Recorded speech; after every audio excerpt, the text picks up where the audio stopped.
Oke, kembali lagi dengan channel YouTube saya. Yang ketiga ini kita akan membahas, yang keempat ya, membahas tentang legitimasi teori. Menurut para ahli, dari berbagai ahli banyak sekali yang mengungkapkan pendapat tentang legitimasi. Contohnya seperti Gray, Code, and Levers tahun 1995. Teori legitimasi merupakan perspektif teori yang berada dalam kerangka teori ekonomi politik. Legitimasi merupakan akar dari kesesuaian antara organisasi dengan lingkungan budayanya.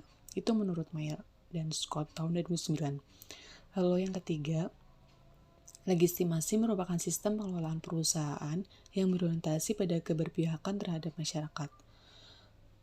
Lalu yang legitimasi dapat dianggap sebagai upaya suatu entitas untuk meyakinkan berbagai pihak bahwa tindakan yang telah dilakukan merupakan tindakan yang dibutuhkan, pantas ataupun sudah sesuai dengan sistem norma, nilai, kepercayaan, dan definisi yang dikembangkan secara sosial.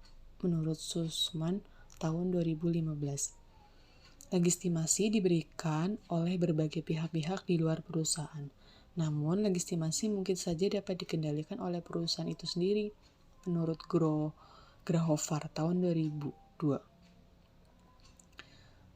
Lalu, hal ini menunjukkan bahwa perubahan yang terjadi di dalam nilai dan norma sosial menjadi suatu motivasi bagi perubahan organisasi dan juga suatu sumber tekanan bagi legitimasi organisasi, menurut Donovan tahun 1999. Lalu, legitimasi merupakan sistem pengelolaan perusahaan yang berorientasi pada keberpihakan terhadap masyarakat, pemerintah, individu, dan kelompok masyarakat.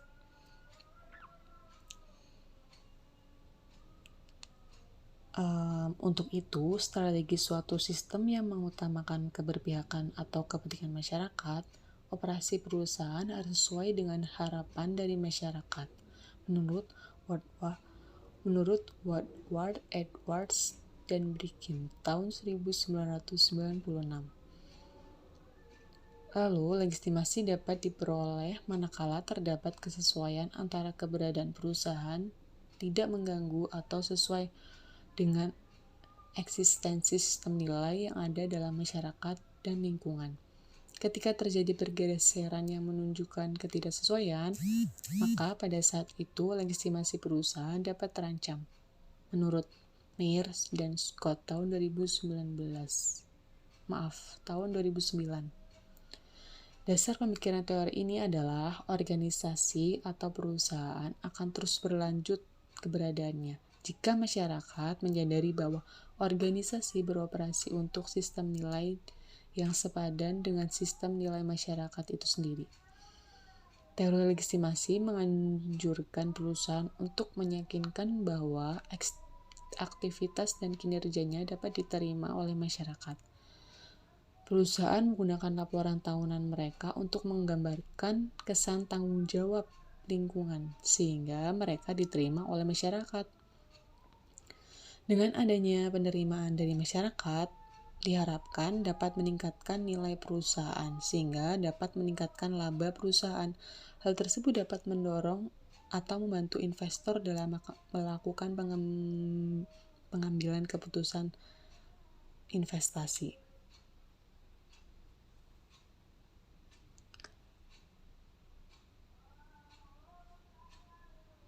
Perkembangan singkat kesadaran dan peradaban masyarakat membuka peluang meningkatnya tuntutan terhadap kesadaran kesehatan lingkungan.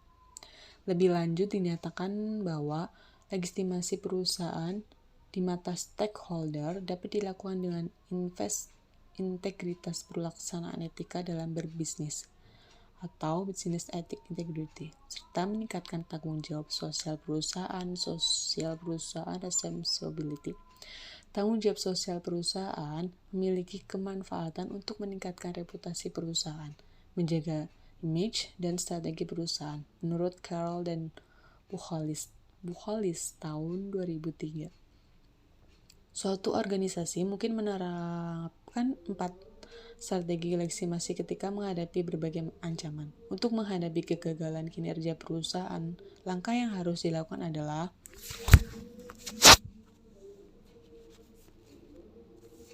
1. Mencoba untuk mendidik stakeholder tentang tujuan organisasi untuk meningkatkan kinerjanya. Yang kedua, mencoba untuk merubah persepsi stakeholder terhadap suatu kejadian, tetapi tidak merubah kinerja aktual organisasinya. Yang ketiga, mengalihkan atau memanipulasi perhatian dari masalah yang menjadi perhatian, konsentrasikan terhadap beberapa aktivitas positif yang tidak berhubungan dengan kegagalan tersebut. Lalu yang keempat, mencoba untuk merubah ekspektasi eksternal tentang kinerjanya.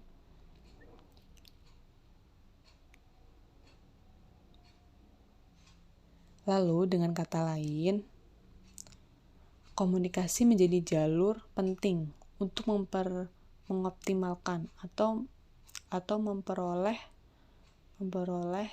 informasi dari pihak yang diharapkan perusahaan.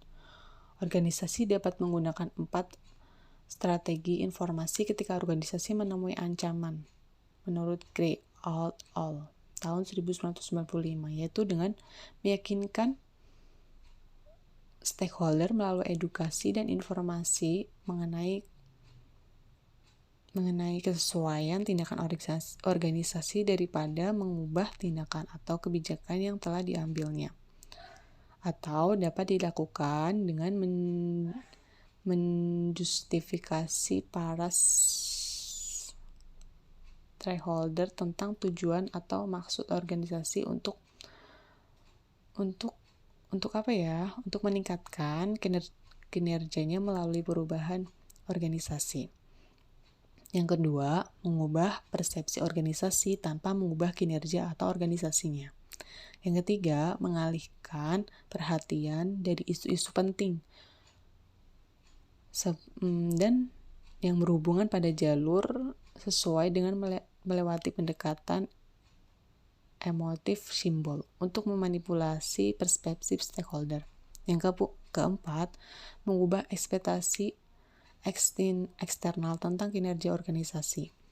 Keempat strategi tersebut dapat dilakukan dengan cara mengungkapkan informasi perusahaan kepada publik, seperti mengungkapkan dalam annual report seperti itu. Teori legitimasi dalam bentuk umum memberikan pandangan penting terhadap praktik pengungkapan sosial perusahaan. Kebanyakan inisiatif sebuah perusahaan mengenai hal utama mengungkapkan sosial perusahaan bisa ditelusuri pada satu atau lebih strategi legitimasi yang disarankan oleh Lindblom. Sebagai misal, kecenderungan umum bagi pengungkapan sosial perusahaan untuk menekankan pada poin positif bagi perilaku organisasi dibandingkan dengan elemen yang negatif. Salah satu variabel yang memiliki hubungan dengan teori legitimasi adalah variabel corporate social performance. Hubungan antara teori legitimasi dengan corporate social performance terletak pada pengungkapan sosial perusahaannya. Perusahaan mengungkapkan kinerja sosial perusahaan untuk mendapatkan legitimasi dari shareholder. Ketika perusahaan mendapatkan legitimasi dari shareholder, maka citra perusahaan akan meningkat sehingga ekonomi performance meningkatnya dengan yang ditandai dengan naiknya harga saham dikarenakan investor tertarik untuk berinvestasi. Selain itu, teori legitimasi juga berhubungan dengan variabel competitive advantage, keunggulan bersaing, yaitu terletak pada perubahan atau perusahaan yang mengungkapkan keunggulan yang dimilikinya, maka perusahaan akan mendapatkan legitimasi dari shareholder yang akan meningkatkan citra perusahaan. Ketika kepercayaan shareholder dan akan keunggulannya dimilikinya, maka investor akan tertarik untuk berinvestasi. Ketika banyak investor yang ingin berinvestasi, maka harga saham akan meningkat sehingga ekonomi perusahaan pun akan meningkat. Mungkin itu saja yang dapat disampaikan, kurang lebihnya secara singkatnya mengenai legitimasi teori Secara singkatnya seperti itu.